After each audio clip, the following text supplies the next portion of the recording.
et un livre explicite vous sont certes venus d'Allah. Al-Mufassirun, وعلى رأسهم الإمام الطبري رحمه الله تعالى إمام المفسرين, dit dans l'exégèse de ce verset, Al-Nur, il s'agit du prophète sallallahu alayhi wa sallam. Et la majorité des exégètes sont d'accord avec lui. Donc le prophète sallallahu alayhi wa sallam est une lumière. Et ce qu'il a apporté, c'est une lumière. Et ceux qui le suivent et qui suivent ses enseignements auront une vie illuminée.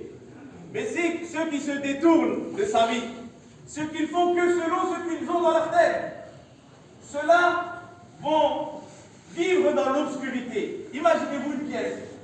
Imaginez-vous que nous allons dans une cave pour chercher un matériel quelconque.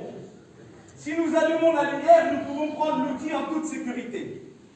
Mais si nous n'allumons pas la lumière, tu as besoin d'une chose, tu en as besoin, il se peut que tu fasses un mauvais choix.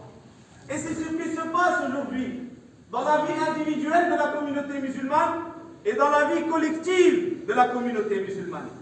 Lorsque les choix ne sont pas faits en fonction de la sunna, c'est ça la fitna. فَلْيَحْذَرِ الَّذِينَ يُخَالِفُونَ عَنْ أَمْرِهِ أَنْ تُصِيبَهُمْ فِتْنَةٌ أَوْ يُصِيبَهُمْ عَذَابٌ أَلِيمٌ. Lorsqu'on délaisse la sunna du prophète sallallahu alayhi wa sallam, c'est là que les problèmes viennent. Aujourd'hui, on veut faire croire aux gens que la fitna vient quand on suit la sunna. Ce n'est pas vrai. La sunna, nous voulons de dire, c'est une lumière. La sunna est là pour éclairer l'humanité. Mais parce que certains musulmans l'ont délaissé et qu'ils ont des problèmes, ils pensent que leur problème c'est à cause de l'islam. Mais vous ne suivez pas l'islam. Vous ne voulez pas suivre la sunna du prophète sallallahu alayhi wa sallam. C'est pour ça que nous disons qu'il faut lire l'histoire.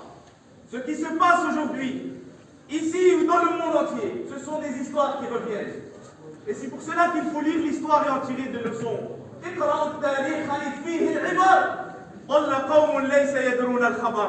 Lisez l'histoire et vous verrez que tout ce qui se passe aujourd'hui dans le monde s'est déjà passé de manière semblable. Le décor change un petit peu par rapport à l'époque. Mais le fond, le scénario est le même. Alors, qui a participé à l'hijra? Qui a participé à cette hijra? Il y a eu 10 hommes ou 12 hommes et 4 femmes.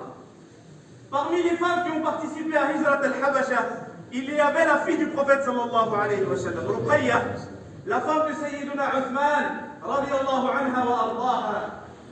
Le prophète sallallahu alayhi wa sallam n'a pas dit ma fille ne part pas, parce qu'il y a eu trop de persécutions pendant 5 ans. Pourquoi est-ce qu'il y a eu des persécutions à la Mecque? Parce que les Mécois n'ont pas accepté le message réformateur de l'islam.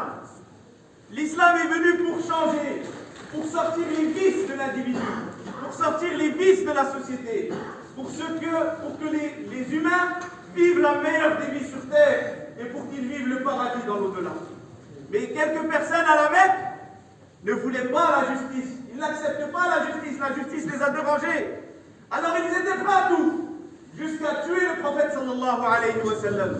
Mais Allah azza wa jalla l'a préservé. Wallahu ya'simuka minan nas. Wallahu ya'simuka minan nas. Allah, ya Muhammad, Allah va te protéger. Wallahi al-azim. Les problèmes que nous rencontrons aujourd'hui, parce que nous avons délaissé la sunna. Le prophète sallallahu alayhi wa sallam a envoyé des gens en Abyssinie. Pourquoi cette destination? Ces gens n'étaient pas musulmans. Ces gens étaient chrétiens et ils étaient gouvernés par un roi juste. Et le prophète sallallahu alayhi wa sallam a dit: je veux que vous partiez en Abyssinie car son roi est un homme juste. Regardez ce que nous apprend l'islam. Regardez la justice de l'islam. L'islam nous invite à construire un monde meilleur. Même si les gens ne partagent pas tous les mêmes croyances, c'est un roi juste. Et c'est un roi qui va vous laisser adorer Allah comme vous le voulez. C'est pour ça que nous disons à tous les frères, il y a des jeunes qui disent on ne se sent pas bien en France, on veut partir. Et malheureusement des gens qui ne voient pas très loin, qui n'ont pas beaucoup de savoir, disent non, il ne faut pas faire la hijra, etc. Ça s'appelle, si tu veux, la hijra, ce sont des gens ne sentent pas à l'aise et qui veulent partir dans un pays, pourquoi les interdire? Le monde d'Allah est grand, mais nous donnons conseil à nos frères et nos sœurs qui désirent changer d'endroit. D'ailleurs, nos parents ont changé d'endroit. Ceux qui veulent changer d'endroit, vous avez deux leçons dans la sunna. La première, il faut partir dans une terre de justice. Une terre où le roi est connu, où le président est connu pour la justice. Là, vous pouvez partir, mais ce n'est pas suffisant. Il faut une terre où vous avez la liberté de croyance. Et ces deux choses étaient en Abyssinie. Le prophète sallallahu alayhi wa sallam les a envoyés. Mes chers frères, aujourd'hui je vais parler qu'en français. L'histoire d'Abyssinie, l'émigration en Abyssinie, la présence musulmane en Abyssinie est pleine de leçons pour les musulmans qui vivent en France à notre époque. Pourquoi? Parce que c'est une minorité musulmane. Et aujourd'hui en France, nous sommes une minorité musulmane. Mais minorité ne rime pas avec faiblesse. La minorité est une force à condition qu'on applique la sunna. Aujourd'hui, nous sommes une minorité en France et nous sommes faibles parce que nous n'appliquons pas la sunna. Ces gens-là n'étaient pas beaucoup. Nous avons dit 10 hommes et 4 femmes, ou 12 selon une version. Ça veut dire qu'ils sont 16.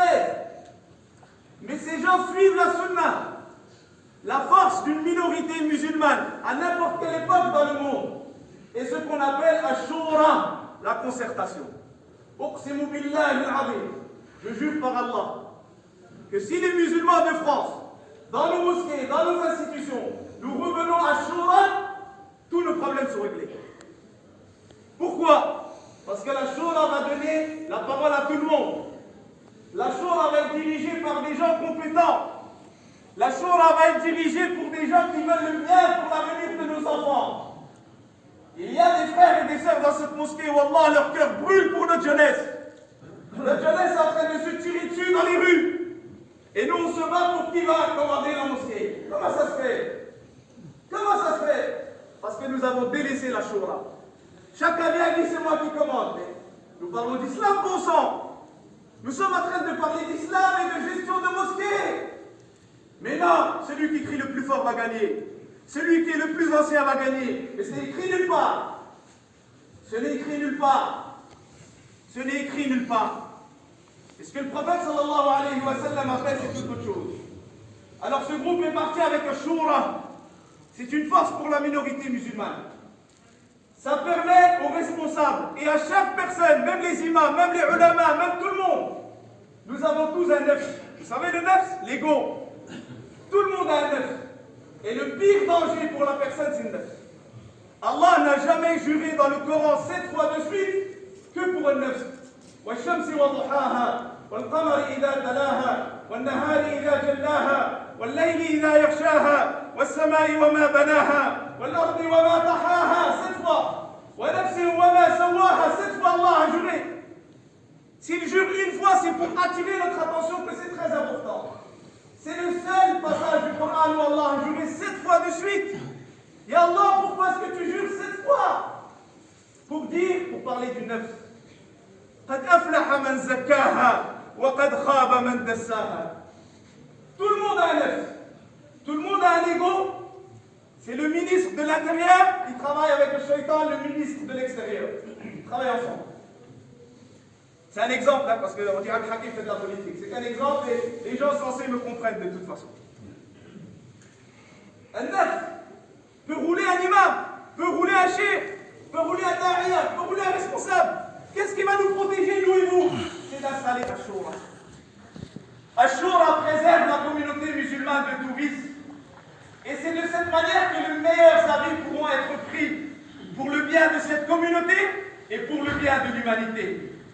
Lorsque les meilleurs avis seront pris au sein de la communauté, nous pourrons décider des personnes compétentes qui pourront partager le message de l'islam. Alors le prophète sallallahu alayhi wa sallam nous a laissé une belle religion. À nous de l'apprendre, à nous de la comprendre, et à nous d'être responsables pour que cela, pour que cette religion ne soit pas déformée. أقول قولي هذا وأستغفر الله لي ولكم ولسائر المسلمين من كل ذنب فاستغفروه إنه هو الغفور الرحيم.